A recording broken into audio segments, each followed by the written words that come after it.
Hariom students, स्वागत है आपका फिर स्टडी बाय लोधी सर के यूट्यूब चैनल में। दोस्तों, मैं कृपाल लोधी। दोस्तों, आज हम आपको लेकर के आए हैं जो हमने सांख्यिकी की एक सीरीज को प्रारंभ किया है, उसका ये पार्ट 8 रहेगा, जिसमें हम आपको समांतर माध्य, हरात्मक माध्य और गुणोत्तर माध्य के कुछ क्वेश्चंस को कराएंगे और ये हम बताएंगे कि समांतर माध्य कैसे निकाला जाता है, हरात्मक माध्य और गुणोत्तर माध्य को कैसे निकाला जाता है। ठीक है स्टूडेंट्स, सबसे पहले हमें ये समझना होगा कि समांतर माध्य को हम कहते हैं अर्थमेटिक मीन और यहाँ हरात्मक माध्य को कहते हैं हार्मोनिक मीन और यहाँ गुणोत्तर माध्य को कहते हैं ज्योमेट्रिक मीन। ठीक है स्टूडेंट्स, ये हम निकालना आपको सिखाएंगे। दोस्तों, यदि आप हमारे चैनल पर पहली बार विजिट कर रहे हैं तो प्लीज हमारे चैनल को सब्सक्राइब कर लें, साथ में आए बेल आइकन पर क्लिक कर दें ताकि सबसे पहले नोटिफिकेशन आपको मिलता रहे। दोस्तों, आप किसी भी प्रकार के कॉम्पिटिटिव एग्जाम की तैयारी कर रहे हैं और यदि उसमें गणित आना है और हर एग्जाम में चूंकि मैथ्स आना ही होता है, तो ये वीडियो आपको बहुत ही उपयोगी होने वाला है। यदि आप इस वीडियो में हमारे साथ अंत तक बने रहते हैं तो निश्चित रूप से आपसे ये प्रश्न आसानी से बन जाएंगे। मुख्यतः ये जो प्रश्न होते हैं, ये माध्य वाले, मीन वाले क्वेश्चंस, ये एसएससी और रेलवे बोर्ड और यूपीएससी वगैरह में ये निश्चित रूप से पूछे ही जाते हैं। तो ठीक है दोस्तों, आइए प्रारंभ करते हैं आज का टॉपिक। जैसा कि आपको पता है कि समांतर माध्य को हमने इसमें शामिल नहीं किया है क्योंकि इसके बारे में आप समांतर माध्य के बारे में पहले से जानते हो। ये औसत कहलाता है, जिसका सूत्र हम लगाते हैं औसत बराबर आंकड़ों का योग बटे आंकड़ों की संख्या। तो उसके बारे में हमने इसमें नहीं बताया है। आप हमारी अन्य प्लेलिस्ट में जाकर के मैथ्स की प्लेलिस्ट में जाकर के जो सांख्यिकी वाले वीडियोस हैं उनमें आप देख सकते हो कि समांतर माध्य को कैसे निकाला जाता है। इसमें हमने समस्त प्रकार के समांतर माध्य को निकालना बताया है, चाहे वो भिन्न का हो, चाहे डेसिमल फॉर्मेट दशमलव का हो, चाहे परसेंटेज का हो। सभी प्रकार के समांतर माध्य, चाहे वो बारंबारता दी गई हो, चाहे सतत आंकड़े हो, चाहे असतत आंकड़े हो, सभी का समांतर माध्य या औसत निकालना हमने उसमें बताया है। आज हम आपको समांतर माध्य, हरात्मक माध्य और गुणोत्तर माध्य के मध्य संबंध और हरात्मक माध्य और गुणोत्तर माध्य का निकालना बताएंगे। तो ठीक है स्टूडेंट्स, आइए प्रारंभ करते हैं। सबसे पहले हम देखते हैं हरात्मक माध्य या हार्मोनिक मीन जो है, इसको हम कैसे फाइंड करते हैं। तो इसका यदि हम हरात्मक माध्य को जनरली, जैसा कि हमने बताया, HM से हम दर्शाएंगे। HM का मतलब होगा हार्मोनिक मीन, मतलब होता है हरात्मक माध्य। स्टूडेंट्स, इसमें हमने हरात्मक श्रेणी या गुणोत्तर श्रेणी या समांतर श्रेणी को शामिल नहीं किया है। इसका हम एक अन्य अलग से वीडियो अपलोड कर देंगे जब हम इन श्रेणी को प्रारंभ करेंगे नंबर सिस्टम में। तो ठीक है दोस्तों, तो यहाँ हरात्मक माध्य में आपको एक सूत्र याद रखना है स्टूडेंट्स, और वो सूत्र क्या होता है? हरात्मक माध्य का सूत्र होता है, मतलब यदि हम HM की वैल्यू फाइंड करें तो हार्मोनिक मीन का फार्मूला होता है पदों की संख्या बटे पदों के व्युत्क्रमों का योग। व्युत्क्रम मतलब होता है क्या? उल्टा। जैसे कहीं लिखा है 3 लिखा है स्टूडेंट, तो 3 का व्युत्क्रम क्या होगा? ये 3 लिखा है मतलब 3/1 लिखा है मान के चलो, तो इसका व्युत्क्रम होगा 1/3। इस प्रकार से स्टूडेंट्स यहाँ हम व्युत्क्रम, मतलब आप समझ गए, नहीं दिख रहा हो तो यहाँ हम लिख रहे हैं। जैसे मान के चलो कोई संख्या लिखी, यहाँ लिखा है 2, तो 2/1 लिखा है, तो 2/1 का व्युत्क्रम क्या होगा स्टूडेंट्स? 1/2। इस प्रकार से ये व्युत्क्रम कहलाते हैं संख्याओं के। तो आइए अब हम प्रारंभ करते हैं। यहाँ फर्स्ट क्वेश्चन है, इसमें कह रहे हैं 1 व 3 का हरात्मक माध्य क्या होगा। तो स्टूडेंट सबसे पहले तो हाँ, एक चीज और, ये फार्मूला देख लो, गणित में ये फार्मूला होता है हरात्मक माध्य का। हार्मोनिक मीन बराबर होता है नंबर ऑफ, मतलब पदों की संख्या वही है, और ये यहाँ 1/x1 धन 1/x2 धन 1/x3 धन up to dash dash 1/xn, ये पदों के व्युत्क्रमों का योग। मतलब या तो आप इस फार्मूला का यूज करें या इसका बात एक ही है। तो देखते हैं हम। सबसे पहले हमने 2 डाटा का हरात्मक माध्य फाइंड करने का प्रयास किया है। फर्स्ट क्वेश्चन में कह रहे हैं 1 और 3 का हरात्मक माध्य क्या होगा। तो सबसे पहले तो हम ये गिन लेंगे कि ये आंकड़े कितने हैं। तो आंकड़े जब हम देखते हैं तो 1 और 1 2, तो यहाँ हम लिखेंगे 2 बटे, फिर क्या करना हमें? पदों के व्युत्क्रमों का योग। तो यहाँ 1 का व्युत्क्रम तो क्या होगा? 1/1 ही होगा। फिर यहाँ धन, ये 3 थे तो मान के चलो 3/1 थे, तो इसका व्युत्क्रम क्या होगा? 1/3। स्टूडेंट जब हम इसे हल कर रहे होंगे, सॉल्व कर रहे होंगे, तो ये भिन्न के रूप में जब कोई संख्या लिखी होती है और बीच में धन या ऋण होता है तो हम हरों का लेते हैं लघुत्तम। 1 और 3 का एलसीएम निकालेंगे, 3 आएगा। फिर भिन्न को हम कैसे हल करते? सामान्य तरीके से 1 का 3 में भाग करेंगे, 3 बार जाएगा, 3 का 1 में गुणा तो यहाँ 3 आएगा, धन 3 का 3 में भाग 1 बार जाएगा, उसे 1 का ऊपर के 1 में गुणा करें तो 1 आएगा। तो स्टूडेंट्स यहाँ हमें क्या मिला? ऊपर के 2 तो चले ही रहे थे और इसको अब हमें छोड़ देना है। यहाँ 3 और 1 कितने हो गए?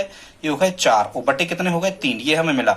जब हम इसे सिंप्लीफाई कर रहे होंगे तो 2/4, और ये जब भाग का गुणा होता है स्टूडेंट तो ये 3 कहाँ पहुंचते हैं? ऊपर। तो ये कितने हो गए? ये हो गए 3 दूनी 6/4, या इसे हम सरलीकृत कर लेंगे, इसका मानक रूप जब बना रहे होंगे तो यहाँ 2 से ये कैंसिल आउट हो रहा है दोनों, तो 2 3 6 और 2 दूनी 4, मतलब 3/2 इसका आंसर हो जाएगा। तो 1 और 3 का हरात्मक मान 3/2। अब यहाँ हमने एक क्वेश्चन लिया है, यहाँ पर हमने स्टूडेंट्स 3 डाटा को लिया है, ठीक है, यहाँ पर हमने 3 डाटा लिए हैं, इनका हमें क्या निकालना है? इनका हमें हरात्मक माध्य निकालना है। तो कैसे निकालेंगे? वही सबसे पहले तो नंबर ऑफ टर्म हम गिनेंगे कि ये पदों की संख्या इसमें कितनी है। तो 1 2 3, यहाँ पदों की संख्या स्टूडेंट्स कितनी है? 3। जब हम यहाँ हार्मोनिक मीन निकाल रहे होंगे तो पदों की संख्या है 3, और बटे में 1 का व्युत्क्रम क्या होगा? 1/1 होगा। 2 का व्युत्क्रम क्या होगा? 1/2 होगा।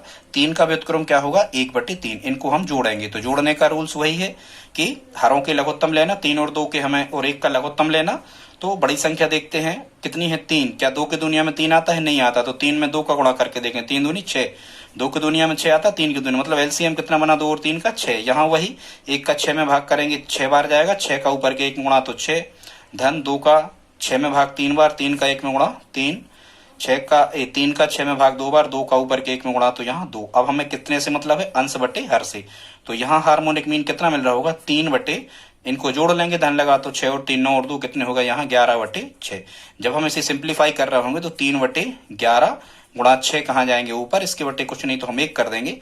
इसको जब हम सिंप्लीफाई करेंगे, कट रहे नहीं है, तो यहाँ 3 ऊपर ऊपर गुणा नीचे नीचे, 3 का 6 में 18 और 11 एकम 11, मतलब 18/11 इसका आंसर आ रहा होगा। या फिर आप इसको मिश्र भिन्न के फॉर्मेट में भी बदल सकते हैं, ठीक है स्टूडेंट। तो ये 18/11 इसका आंसर होगा। अगला क्वेश्चन देखते हैं। तीसरा क्वेश्चन हमने लिया है, इसमें स्टूडेंट्स कह रहे हैं इसमें हमें हरात्मक माध्य ही निकालना है। कितने का? 6 10 15 और 20 का। तो सबसे पहले तो नंबर ऑफ टर्म, तो इनको गिने हम कितने हैं? 1 2, ठीक है स्टूडेंट्स। जब हम इनको काउंट कर रहे होंगे तो नंबर ऑफ टर्म कितने हैं? 1 2 3 4। ये कितने हैं? 4 डाटा हैं। तो ऊपर हम कितना लिख रहे होंगे? 4 लिख रहे होंगे। बटे में हम क्या कर रहे होंगे? यहाँ पर बटे में इनके जो व्युत्क्रम है उनको लिखा जाता है। तो 6 का व्युत्क्रम, मतलब ये 6/1 लिखा है, तो 6 का व्युत्क्रम होगा 1/6, धन 10 का व्युत्क्रम होगा 1/10, धन 15 का व्युत्क्रम होगा 1/15, धन 20 का व्युत्क्रम होगा 1/20। जब हम यहाँ स्टूडेंट्स सिंप्लीफाई कर रहे होंगे नीचे की भिन्न को, तो यहाँ 6 10 15 और 20 का एलसीएम लेंगे। तो एलसीएम लेने की विदाउट पेन पेपर के मेथड क्या होती है? सबसे बड़ी संख्या को देखो कितना लिखा यहाँ पर? 20। अब इन सबकी दुनिया में 20 आना चाहिए, तो फिर लघुत्तम 20 ही हो जाता है। यदि 20 नहीं आ रहा है इनकी दुनिया में, तो 20 का हम डबल करते, तिबल करते, फोर्थ मल्टीपल, 4 गुना करते, 5 गुना, इस टाइप से। तो देखो 6 की दुनिया में 20 आ रहा, क्या नहीं आ रहा? इसका मतलब 20 तो लघुत्तम नहीं हो सकता। 20 का डबल करो 40, क्या 6 की दुनिया में 40 आ रहा? नहीं आ रहा। तो 20 का तिबल करो 60 से चेक करो, क्या 6 की दुनिया में 60 आता है? बिल्कुल आता है। क्या 10 की दुनिया में 60 आता है? बिल्कुल आता है। क्या 15 की दुनिया में 60 आता है? बिल्कुल आता है। तो 20 के में तो 60 आएगा, क्योंकि 20 का ही गुणा किया था 3 बार। इसका मतलब स्टूडेंट्स एलसीएम कितना मिल गया हमें? 60। अब हम ऐसे ही करेंगे, 6 का 60 में क्या करेंगे? भाग करेंगे। कितने बार जाएगा? 10 बार। 10 का 1 में गुणा तो 10, धन 10 का 60 भाग 6 बार, 6 का 1 में गुणा 6, 15 का 60 भाग 4 बार, 4 का 1 में गुणा 4, ठीक है स्टूडेंट्स। 20 का 60 भाग 3 बार, 3 का ऊपर के 1 में गुणा तो 3। तो स्टूडेंट्स यहाँ हमें क्या मिल गया? अब हमें ऊपर से मतलब नहीं है, इतने से बस मतलब होता है हमें। ये प्लस है तो हम इनको जोड़ लेंगे। 10 और 6 16, 4 20 और 3 23। तो ऊपर के 4 तो चले ही रहते स्टूडेंट्स, और नीचे हमें क्या मिल गया? नीचे हमें मिल गया 23/60 और मिल गए। जब हम इसे आगे सिंप्लीफाई कर रहे होंगे तो यार होगा 4/23 गुणा 60 कहाँ पहुंचेंगे? ऊपर पहुंचेंगे। इसके बट्टे कुछ नहीं तो हम 1 कर देंगे। कट रहे नहीं, 23 चूंकि अभाज्य संख्या है तो ऊपर का गुणा करेंगे तो 4 शून्य 0 और 4 6 24, कितना आ जाएगा? 240/23 एकम 23। तो 240/23 हमारा आंसर होगा। अब आप ऑप्शन देख सकते हो, इसको डेसिमल फॉर्मेट में भी आप चेंज कर सकते हो, या मिक्स फ्रैक्शन मतलब आप इसको मिश्र भिन्न में भी बदल सकते हो। ये हमारा आंसर होगा। एक क्वेश्चन स्टूडेंट्स इसमें हमने लिया है हरात्मक माध्य में, मतलब यदि आपको डाटा ना दिए हो, डाटा नहीं कुछ भी आपको दिया है, आपको फार्मूला वही याद रखना है। डाटा यहाँ पर नहीं दिए हैं, कह रहे A/B और B/A का हरात्मक माध्य हमें फाइंड करना है, ठीक है स्टूडेंट। तो इसको हम कैसे फाइंड कर सकते हैं इसको देखते हैं। तो वही हमें फार्मूला लगाना है। सबसे पहले तो ये देखो कि ये नंबर ऑफ टर्म कितने हैं, पदों की संख्या। एक चीज स्टूडेंट्स ध्यान में रखना, एक चीज हमेशा ध्यान में रखना, क्योंकि जो ये हरात्मक माध्य होता है, ये रेसिप्रोकल होता है, मतलब व्युत्क्रमानुपाती होता है। किसका? अर्थमेटिक मीन का। मतलब समांतर माध्य का यदि हम उल्टा कर दें, स्टूडेंट समांतर माध्य का उल्टा कर दें तो हरात्मक माध्य प्राप्त होता है, या हम डायरेक्ट कहें कि हार्मोनिक मीन बराबर क्या होता है 1 अर्थमेटिक मीन, या यहां से हम ये भी कह सकते हैं कि अर्थमेटिक मीन बराबर क्या होता है तो 1 हार्मोनिक मीन। मतलब याद रखना आप कि जो हरात्मक श्रेणी होती है वो गुणोत्तर श्रेणी की हरात्मक श्रेणी जो होती है ये समांतर श्रेणी की व्युत्क्रम या समांतर श्रेणी हरात्मक श्रेणी की व्युत्क्रम होती है। इसीलिए हम समांतर माध्य में क्या करते थे कि आंकड़ों का योग बटे आंकड़ों की संख्या करते थे। तो इसमें हम आंकड़ों की संख्या को पहले रख रहे हैं और आंकड़ों का योग बाद में कर रहे हैं। समझ गए होंगे आई होप। तो हम देखते हैं यहाँ डाटा कितने हैं, तो यहाँ डाटा 2 हैं, तो हम ऊपर 2 लिखेंगे बटे इनका a बटे b का व्युत्क्रम क्या होगा तो होगा b बटे a, धन b बटे a का व्युत्क्रम क्या होगा तो a बटे b। जब हम इसे सिंप्लीफाई कर रहे होंगे तो a और b का एलसीएम कितना आएगा a का ab में भाग किया तो ab बार गया, ठीक है, मतलब a कट गए, इस b का ऊपर के b में गुणा हुआ तो यहाँ क्या आया b स्क्वायर, या अतिरिक्त गुणा कर लिया करें यहाँ जब अलग अलग एलसीएम आता है तो ए प्लस जो कहते हो a का a में गुणा किया तो क्या आया a स्क्वायर। फिर यहाँ हमें कितना मिल रहा होगा 2 बटे, और हमें अब केवल इतने से मतलब है, तो यहाँ क्या मिलेगा आपको 2 बटे, यहाँ मिल गया स्टूडेंट्स क्या b square plus a square, और अपान क्या मिल गया ab।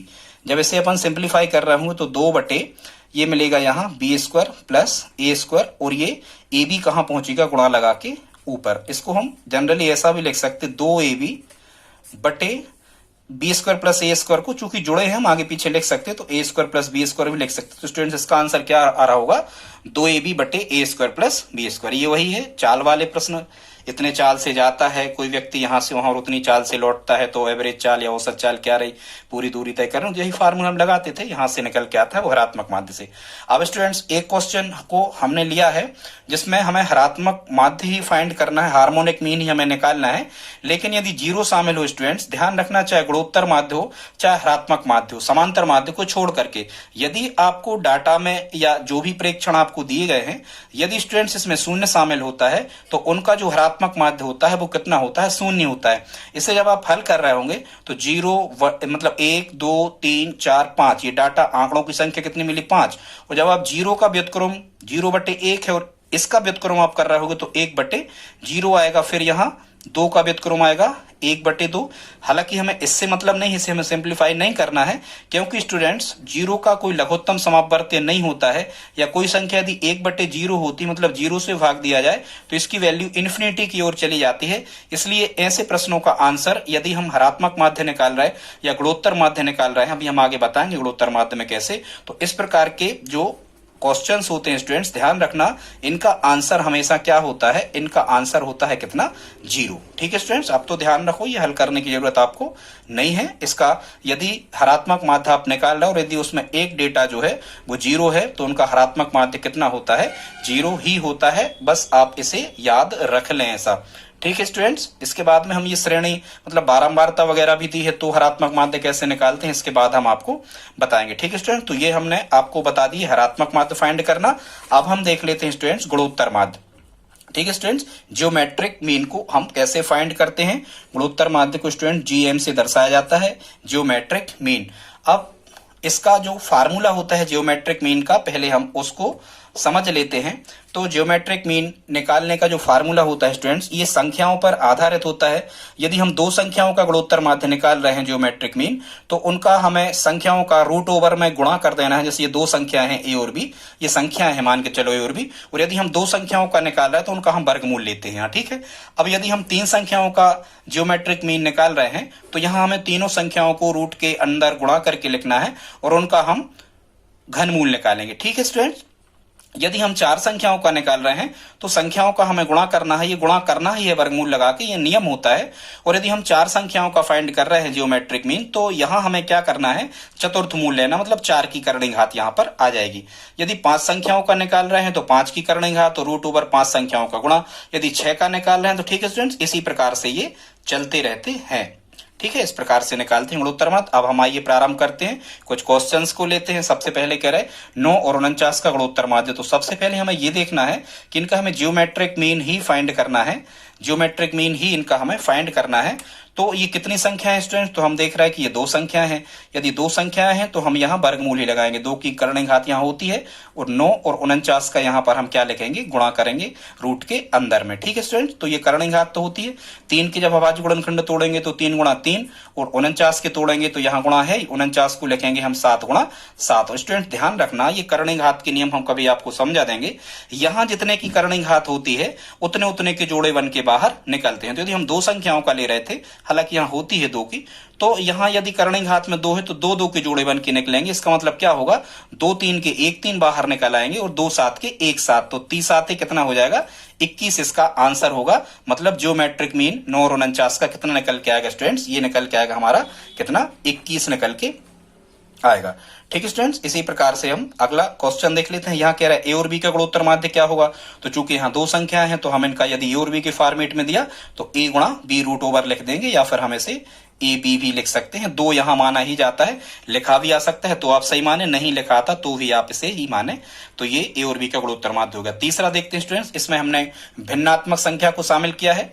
कह रहे हैं 1/4 और 64 का गुणोत्तर माध्य क्या होगा। तो पहले तो ये देखेंगे, हम यहाँ दो संख्याएं ही हैं तो दो संख्याएं ही यहाँ हैं, तो इनका जब हम जियोमेट्रिक मीन निकाल रहे होंगे तो रूट ओवर में यहाँ पर हम लिखेंगे 1/4 और गुणा कितने, 64 बटे कुछ नहीं है तो 1 कर देंगे। 4 से जब हम 64 काट रहे होंगे तो 16 बार कट जाएंगे, क्योंकि ऊपर नीचे हैं तो ये कट सकते हैं। तो यहाँ ज्योमेट्रिक मीन मिल रहा होगा रूट ओवर कितना, 16 स्टूडेंट। तो 16 का वर्गमूल कितना होता है, 16 का वर्गमूल मतलब हम यहाँ वर्गमूल ही निकालना है, या फिर ऐसा आपको पता ही होना चाहिए, छोटी छोटी चीजें हैं। नहीं तो 16 को क्या लिखेंगे हम, 4 गुणा 4, और कर्ण घात में यहाँ 2 है तो 2 4 के 1 4, या अपन तो डायरेक्ट कहें 16 का वर्गमूल 4 4 इसका आंसर होगा। ठीक है स्टूडेंट्स, अगला क्वेश्चन देखते। इसमें हमने फ्रैक्शन फॉर्मेट में लिया है और कुछ अच्छा ही क्वेश्चन ही आए हुए प्रश्न है, आप चाहें तो इनके नोट्स बनाते जाएं। तो इसमें क्या कह रहे हैं, a raise to the power 4 upon b square व b raise to the power 4 upon a square का गुणोत्तर माध्य हमें निकालना है। तो जब हम इनका ज्योमेट्रिक मीन निकाल रहे होंगे तो रूट ओवर में हम इनको लिखेंगे a raise to the power 4 upon b square into गुणा लगाना ही है, इसको हम लिखेंगे b raise to the power 4 upon a square. ध्यान रखना स्टूडेंट्स, गुणोत्तर माध्य में व्युत्क्रम नहीं किया जाता, वो हरात्मक माध्य में किया जाता है। इतनी सिंपल सी ट्रिक है गुणोत्तर माध्य निकालने की। यहाँ गुणो शब्द लिखा ही है, यहाँ गुणा लिखा ही है, तो हमें तो बस गुणा लगा देना है वर्गमूल के अंदर। गुणो माने गुणा, बस आप ध्यान रखो, गुणो माने गुणा, खत्म हो गया ये। बस यहाँ गुणा है तो काट दो, बी स्क्वायर से ये बी रेस्ट की पावर 4, यहाँ 4 की घात है, यहाँ 2 की घात है, 2 भाग है, ये भाग में घातें घटती हैं आधार समान हो तो, ठीक है। या इसको बी स्क्वायर गुणा बी स्क्वायर लिख सकते, तो एक बी स्क्वायर कट जाएंगे, यहाँ ए स्क्वायर से ए स्क्वायर कट जाएगा। अब बचेगा कितना, तो यहाँ रूट ओवर में क्या बचा, यहाँ ए पे 2 की घात थी, यहाँ 4 की थी, 4 में से 2 घटे, यहाँ ए पे कितने की बची, 2 की, यहाँ बी पे 2 की थी, यहाँ बी पे 4 की थी, तो 2 से 2 तो कैंसिल हो गए। यहाँ गुणा में कितने की घात और बची है, यहाँ बी पे क्या बचा है, स्क्वायर और बचा है। जब हम ऐसे सिंप्लीफाई कर रहे होंगे स्टूडेंट, तो इसे हम ऐसा भी लिख सकते ए गुणा बी और होल स्क्वायर। स्टूडेंट्स यहाँ क्या होता है, वर्ग से वर्गमूल कट जाता है, क्योंकि वर्गमूल मतलब 1/2 की घात, तो 2 से 2 कट जाते हैं, तो यहाँ वर्ग से वर्गमूल कट गया स्टूडेंट, तो इसका आंसर क्या बनेगा, ए बी। तो ए बी इसका क्या होगा, आंसर होगा। ठीक है स्टूडेंट्स, अगला क्वेश्चन अब हम देख लेते हैं। गुणोत्तर माध्य के कुछ अच्छे क्वेश्चंस को हमने शामिल किया है। अगला क्वेश्चन क्या कह रहे हैं स्टूडेंट, गुणोत्तर माध्य ही फाइंड करना है 3 9 और 27 का। तो अब हम यहाँ देख रहे हैं कि यहाँ 3 डाटा है, तो यहाँ जब हम जियोमेट्रिक मीन को फाइंड कर रहे होंगे स्टूडेंट्स, तो यदि यहाँ पर 3 डाटा है तो हम यहाँ पर घनमूल लेंगे, मतलब 3 की घात यहाँ पर लगाएंगे। 3 डाटा तो 3 की घात, 4 डाटा तो 4 की घात, जितने भी आंकड़े उतने की घात यहाँ लेते हैं। तो यहाँ हम और अंदर गुणा करके लिखते हैं रूट के ओवर में। तो 3 गुणा 9 गुणा 27 जब हम लिख रहे होंगे, इसे जब हम सिंप्लीफाई कर रहे होंगे तो 3 यहाँ जो होंगे तो इसके अभाज्य गुणनखंड तोड़ लो, तो 9 को लिखेंगे हम 3 गुणा 3, ये 9 हो गए। 27 को लिखेंगे 3 त्रिका 9 3 27, ये हम बढ़ा सकते हैं स्टूडेंट्स। इसके बाद से यहाँ देखें, फिर हम जब इसका जियोमेट्रिक मीन निकाल रहे होंगे तो यहाँ कर्ण घात कितनी स्टूडेंट्स, 3 है, तो 3 3 के जोड़े बन के बाहर निकलते हैं। मतलब यहाँ 3 3 मिल गए तो 3 3 के 1 3, और यहाँ 3 3 मिल गए तो 3 3 के 1 3, बस ये 3 कट गया, समझना आप।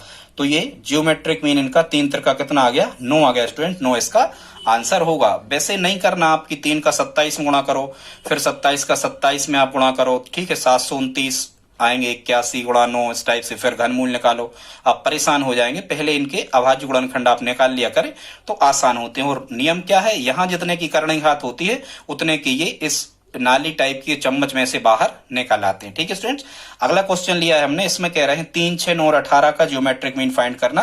तो यहाँ 1, 2, 3, 4 डाटा लिखे स्टूडेंट। तो जब हम इसका ज्योमेट्रिक मीन निकाल रहे होंगे तो करणिक घात में 4 लेंगे और जो भी ये डाटा है इन सब का यहाँ गुणा करेंगे। 3 गुणा 6 गुणा 9 और गुणा कितने 18।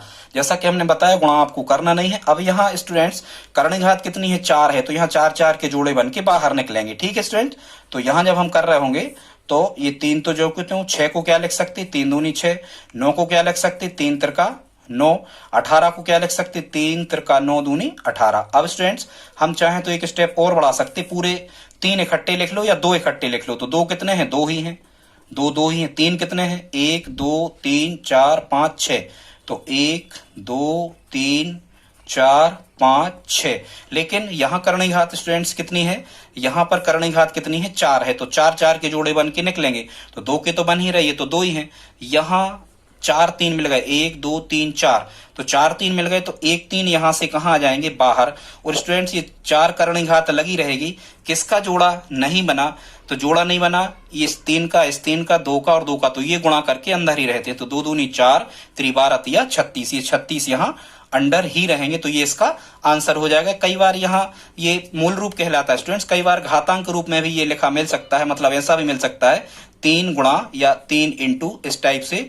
वो 36 पे कितने की घात लिख सकते हैं हम 1/4 की घात भी लिख सकते हैं। तो ये भी आंसर आ सकता है स्टूडेंट। इसके आगे भी बढ़ाया जा सकता है, या जनरली जो ऑप्शन में आया था किसी एग्जाम में हमने देखा था तो उसका आंसर ये था। तो कई बार ऐसे प्रश्न भी आ जाते हैं जो पूर्ण वर्गमूल या घनमूल या चतुर्थ मूल उनका नहीं निकल रहा होता है। ठीक है स्टूडेंट्स, एक क्वेश्चन को हमने शामिल किया है इसमें, और वो क्वेश्चन कैसा है, वो स्टूडेंट क्वेश्चन ऐसा है कि यदि शून्य शामिल हो, जैसा कि हमने आपको शुरू में बताया था स्टूडेंट्स, वो कैसा था कि यदि शून्य शामिल है और आपको ज्योमेट्रिक मीन निकालना है तो आप खुद दिमाग लगाओ 1 2 3 4 5, तो 5 तो आप यहाँ करणिक घात में रखोगे क्योंकि 5 डाटा है, और इनका सबका आप करोगे गुणा 0 गुणा 2 गुणा 4 गुणा 8 गुणा 12। स्टूडेंट्स जब आप यहाँ गुणा कर रहे हो तो यहाँ 5 रहेगा और यहाँ कितना आ जाएगा गुणनफल में, देखो 0 का 2 में गुणा, ये यदि गुणा में 0 है तो इसका आंसर कोई भी संख्या हो ये 0 ही बन जाएगा।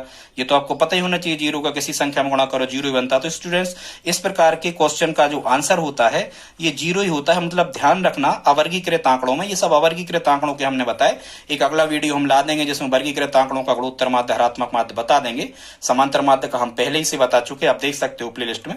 तो स्टूडेंट ध्यान रखना, हरात्मक माध्य निकालना हो चाहे हमें गुणोत्तर माध्य निकालना हो, यदि अवर्गीकृत आंकड़े हैं, इस फॉर्मेट में आंकड़े दिए हो, यदि उसमें शून्य शामिल है तो इसका आंसर क्या होता है शून्य होता है। ठीक है दोस्तों, अब हम आइए आ जाते हैं इनके संबंधों पर कि हरात्मक माध्य गुणोत्तर माध्य और समांतर माध्य पर आधारित कैसे प्रश्न पूछे जाते हैं, इनमें क्या संबंध होता है। तो हम देखते हैं यदि गुणोत्तर श्रेणी हो, ठीक है गुणोत्तर श्रेणी हो, और यदि हम कहें, हाँ एक चीज और यहां पर हमने गुणोत्तर श्रेणी की बताई स्टूडेंट्स, यदि बहुत बड़ी श्रेणी हो जैसे 2 4 8 16 32, ठीक है 64 128, इस प्रकार से यहाँ हम कहें 32, फिर यहाँ और हम कर दें, यहाँ हम 64 लिख दें, ठीक है स्टूडेंट, फिर यहाँ 64 दूनी हम कितना लिख दें 128। तो आप यहाँ देख रहे होगे ये हमने और बढ़ा दिया। हालांकि यदि बहुत बड़ी श्रेणी हो और आपको गुणा करने में समस्या जा रही हो तो पहले तो स्टूडेंट्स आपको क्या कर लेना है, यहाँ सबसे पहले तो आपको ये चेक कर लेना है कि क्या ये यहाँ 64 है, कि क्या ये 128 है, कि क्या ये गुणोत्तर श्रेणी है। गुणोत्तर श्रेणी क्या होती है स्टूडेंट्स, पहली संख्या बटे दूसरी या दूसरी बटे पहले आप कर दिया करे तो इनका जो मतलब भाग होता है ये बराबर आता है। जैसे आप कहोगे 2/4 तो 1/2 मिलेगा, 4/8 1/2, 8/16 1/2, ठीक है। तो या हम कहें कि एक निश्चित संख्या का गुणा होता है, ऐसी भी आप समझ सकते हो। अभी हमारा ये बताने के विचार नहीं।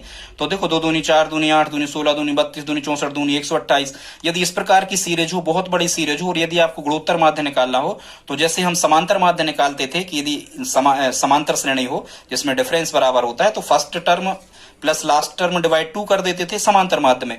यहाँ क्या करना है कि देखो ये पहले तो हमें ये चेक कर लेना है कि स्टूडेंट्स ये जो श्रेणी है ये कौन सी है। तो हम देख रहे हैं कि ये जो श्रेणी है ये गुणोत्तर श्रेणी है, क्योंकि एक निश्चित संख्या का गुणा सभी डाटा में बढ़ते हुए हो रहा है। तो इसका हम गुणोत्तर माध्य कैसे निकालते हैं, तो इसका गुणोत्तर माध्य निकालते हैं √ फर्स्ट पद गुणा लास्ट पद। तो फर्स्ट पद क्या था, यहाँ 2 था, और लास्ट पद कितना है 128 है। जब हम इसका गुणा कर रहे होंगे स्टूडेंट 128 का 2 में, तो ये आ रहा होगा कितना आपका 200 256 स्टूडेंट्स, और 256 का वर्गमूल कितना होता है? 16 होता है। इसका मतलब 16 इसका क्या होगा? आंसर हो जाएगा। ठीक है स्टूडेंट्स, आगे अब हम देखते हैं।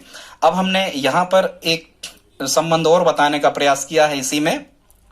ये हम आपको जियोमेट्रिक मीन, अर्थमेटिक मीन मतलब गुणोत्तर माध्य, अर्थमेटिक मतलब समांतर माध्य, और हरात्मक माध्य में संबंध को बताने वाले हैं स्टूडेंट्स। कई बार एग्जामिनर क्या करता है कि यहाँ देखो यहाँ कितनी राशि अज्ञात हैं, तो यहाँ 3 राशियां अज्ञात हैं, जियोमेट्रिक मीन, अर्थमेटिक मीन और हार्मोनिक मीन। ठीक है स्टूडेंट, 3 राशियां अज्ञात हैं, 3 में से कोई भी 2 आपको दे देता है और यहां से तीसरी फाइंड करने का कह देता है। मुख्यतः रेलवे और एसएससी बोर्ड इस प्रकार के प्रश्न को पूछता ही है। ठीक है स्टूडेंट्स, एमपी पुलिस 17 में भी इस प्रकार के क्वेश्चन पूछे गए हैं। ये क्वेश्चन हमने वहीं से उठाए हैं। तो जीएम, एएम और एचएम में संबंध क्या होता है स्टूडेंट्स? आपको ये ध्यान रखना है, गुड मॉर्निंग का स्क्वायर मतलब 2 बार गुड मॉर्निंग करना है और बराबर हमें कर देना है एएम गुणा एचएम। ठीक है स्टूडेंट्स, क्या करना है? गुड मॉर्निंग 2 बार करना है आपको। ठीक है, हेडमास्टर से टाइम पे, एएम मतलब एंटी मेरिडियन टाइम है, ऐसे याद रखना। गुड मॉर्निंग 2 बार करना मतलब 2 की घात गुड मॉर्निंग पे आती है और एएम और एचएम का गुणा होता है। या हम ये भी तो कई बार तो ये आपको जो कहते हो ऑप्शन नहीं पूछ लेता है तो आपसे बन जाना चाहिए। और दूसरा होता है यदि यहां से वर्ग हटेगा तो सामने वर्गमूल लग जाता, तो ये दोनों फार्मूला एक ही है। ठीक है, आप दोनों में से किसी को भी याद कर लो। यहां वर्ग करोगे तो यहाँ वर्गमूल हट जाएगा। ठीक है, इस प्रकार से। अब अगला क्वेश्चन कह रहे, इस पे आधारित हमने 3 क्वेश्चन लिए हैं, मतलब इसी सूत्र में हमने ये 3 चीजों में संबंध है तो 2 के मान दिए हैं क्वेश्चन में, और तीसरे का मान हमें क्या करना है स्टूडेंट्स? फाइंड करना है। इस प्रकार के क्वेश्चन में लिया। आइए देखते हैं। कह रहा है यदि किन्हीं प्रेक्षणों का समांतर माध्य 20 है, मतलब अर्थमेटिक मीन कहलाता है, तो अर्थमेटिक मीन कितना दे रहे हैं? वो 20 दे रहे हैं। फिर क्या कह रहा है? हरात्मक माध्य 5 है, मतलब हार्मोनिक मीन कितना दे रहे हैं स्टूडेंट्स? वो 5 दे रहे हैं। तो क्या कह रहे हैं? गुणोत्तर माध्य क्या होगा? मतलब जियोमेट्रिक मीन हमें क्या करना है स्टूडेंट्स? ये हमें फाइंड करना है। तो इसको हम कैसे करेंगे आइए देखते हैं। हमारे पास एक फार्मूला होता है, आप इनमें से कोई भी एक फार्मूला लगा लें स्टूडेंट्स, कोई भी फार्मूला आप लगा लें, पहले ही लगा लें। तो इसमें क्या कह रहे थे? इसमें कह रहे हैं स्टूडेंट्स कि जीएम का स्क्वायर इक्वल एएम गुणा एचएम। तो यहाँ 3 राशियां अज्ञात हैं इस फार्मूला में, 2 हमें दिए, तीसरी हम आसानी से निकाल सकते। अब जीएम हमें फाइंड ही करना, तो जो कहते हो एएम का मान कितना दिया यहाँ 20, तो 20 रख दिया।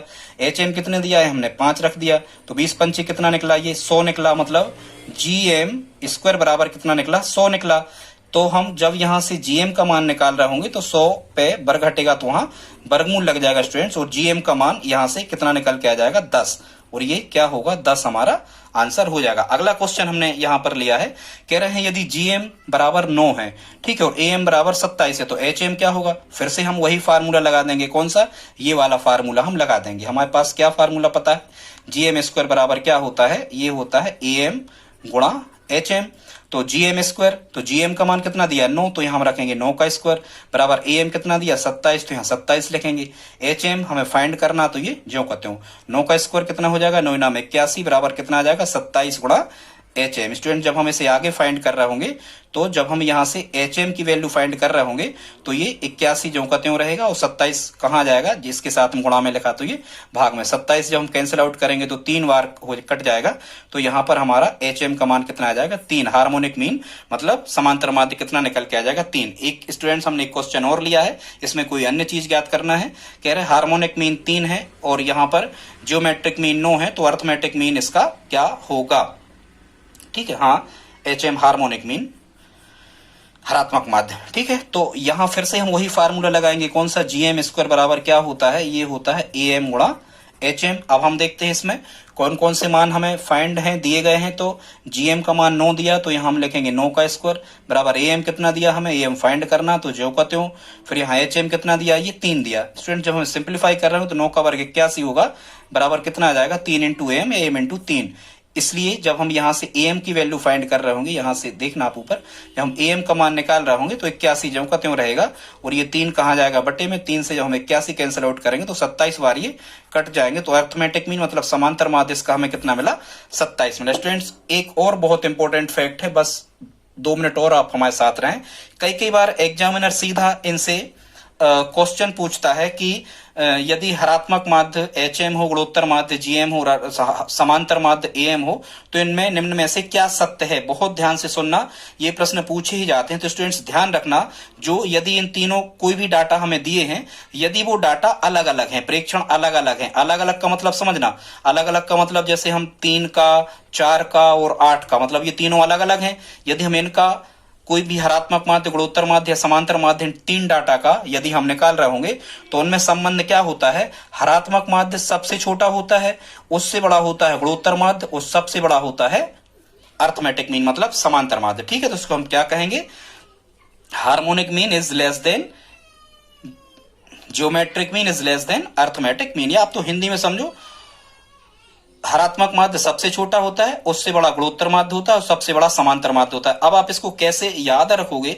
देखो HM क्या है, तो HM तो एक क्या है, पद है, हेड मास्टर, इसे आप समझ लो हेड मास्टर। तो हेड मास्टर तो एक मनुष्य है, मनुष्य मतलब सबसे छोटी वस्तु है इस पर, ऐसा समझना हो। सबसे बड़ा क्या होता है, सबसे बड़ा AM एंटीमीडिएट यानी टाइम है, AM PM अपन समय को कहते हैं ना, तो AM क्या है, समय है भाई, समय ही बड़ा होता है, समय ही बलवान है, समय ही महत्वपूर्ण होता है। सूरज और चंद्रमा अपने अपने टाइम पर चमकते हैं, मतलब समय सबसे बड़ा है इस संसार में। तो ऐसे याद रखना कि अर्थमेटिक मीन मतलब समांतर माध्य इन सबसे बड़ा ही होता है। और गुड मॉर्निंग कहाँ कर देना है आपको, बीच में कर देना है गुड मॉर्निंग। ठीक है, गुड मॉर्निंग किसी से आपको बोलना है तो बीच में बोलना है, मतलब बिल्कुल 12 बजे। तो ये GM आप रखना बीच में। स्टूडेंट्स, तो ये आई होप आप समझ गए होंगे कि संबंध क्या होता है। इसको हम इस प्रकार से भी लिख सकते हैं, एक ही बात है, चिन्ह केवल हमने बदल दिया।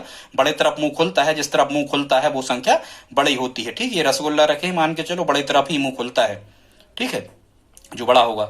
अब यदि स्टूडेंट्स हमने एक इसमें संबंध और बताने का प्रयास किया है, वो कैसा है कि यदि प्रेक्षण समान है, और मतलब प्रेक्षण समान का मतलब क्या है, जिनका भी हम हरात्मक माध्य, गुणोत्तर माध्य, समांतर माध्य निकाल रहे हैं। जैसे सपोज करो, जैसे हम मान लें कि हम निकाल रहे हैं 10 का, 10 का और 10 का, या एक और डाटा ले ले, मान के चलो, मतलब ये आंकड़े कैसे हैं, समान है। तो यदि स्टूडेंट्स प्रेक्षण या डाटा या आंकड़े जो हमें दिए गए हैं ये यदि समान है, अब यदि हम इनका क्या निकालें, यदि हम इनका समांतर माध्य, गुणोत्तर माध्य, हरात्मक माध्य निकालें तो वो कैसा निकल के आता है, बराबर आता है। तो यदि आपको ऑप्शन में क्वेश्चन आता है कि यदि दिए गए प्रेक्षणों की संख्या समान हो तो हरात्मक माध्य, गुणोत्तर माध्य, समांतर माध्य में क्या संबंध होता है स्टूडेंट्स, तो ध्यान रखना उनमें संबंध होता है AM बराबर GM बराबर HM। Arithmetic mean, geometric mean और हार्मोनिक मीन, ये तीनों कैसे होते हैं स्टूडेंट्स, बराबर होते हैं। इसके बाद हम माध्य माध्य का बहुलक में क्या संबंध होता है, ये आप इसका वीडियो एक हम विस्तृत भी ले आएंगे। इसके पहले भी हम बता चुके हैं स्टूडेंट्स, सांख्यिकी का ये 8वां पार्ट था।